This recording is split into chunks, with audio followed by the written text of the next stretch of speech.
দেখে মনে হচ্ছে কবুতরগুলো খুব শখ করে তাদের খাঁচার সামনে বসে আছে। আসলে বিষয়টা তা নয়, মূলত তারা ভয় পাচ্ছে। তবে সবথেকে স্বস্তির বিষয়, আস্তে আস্তে তাদের ভয় অনেকটাই কমে যাচ্ছে। মূলত তারা আমার বিড়ালটিকে দেখে ভয় পেয়ে দূরে সরে আসে, কিন্তু আমার কাছে আমার বিড়ালটি অত্যন্ত ভদ্র একটি বিড়াল। সে কোনো খাবারে মুখ দেয় না, নির্দিষ্ট জায়গায় পটি করে। এই বিড়ালটিকে কবুতরের আশেপাশে রাখার কারণেই কবুতরগুলোর ভয় অনেকটাই কমে যাচ্ছে। তবে আমাদের বাসায় কিন্তু শুধুমাত্র একটা বিড়াল নেই, অনেকগুলো বিড়াল আছে যেগুলো আমি খুব আদর করি, আর এইগুলো কোনোভাবে আমার কোনো কবুতর অথবা কোনো কিছুরই বিন্দুমাত্র ক্ষতি করে না। ওই দেখুন, পানির ট্যাঙ্কির ছাদে আরেকটা বড় সাইজের বিড়াল বসে আছে। এটাকেও আমি যথেষ্ট পরিমাণ আদর করি, খাবার খাওয়াই, তাই আমাকে দেখলেই আমার আশেপাশে থাকার চেষ্টা করে।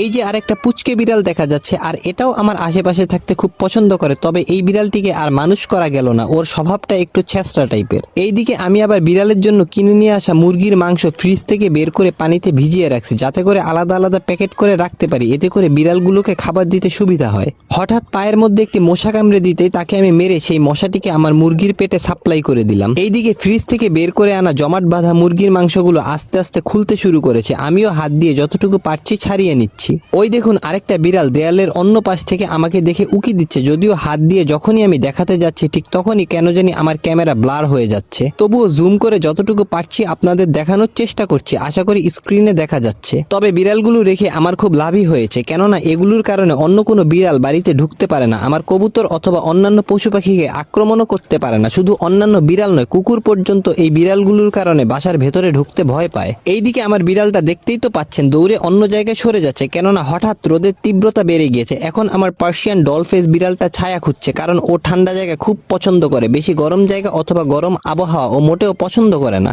রোদ কমে গিয়েছে, ও আবার আমার কাছে চলে আসছে। মাংসগুলো জমাট বাঁধা থেকে পুরোপুরি ছুটে যাওয়ার পর এগুলো আমি আলাদা করার জন্য একটি ছোট বাটির মধ্যে নিয়ে নিচ্ছি। তবে দেখতেই তো পাচ্ছেন আমার এই ছ্যাঁচড়া বিড়ালটা এগুলো খাওয়ার জন্য কত রকম পায়তারা করছে।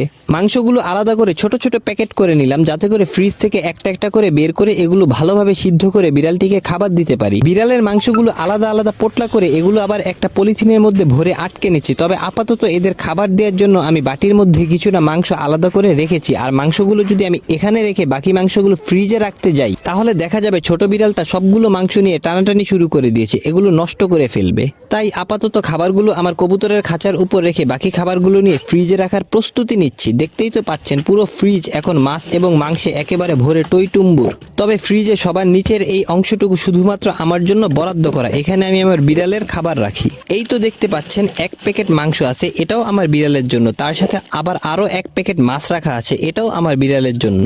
সবগুলো খাবার ঠিকঠাক ভাবে রেখে বাকি খাবারগুলো ফ্রিজের মধ্যে রেখে আপাতত কাজ শেষ করলাম। এবার আমার লাস্ট কাজ হচ্ছে মাংসগুলো ধুয়ে পরিষ্কার করে চুলার আগুনে সিদ্ধ করে বিড়ালগুলোর কাছে পরিবেশন করা।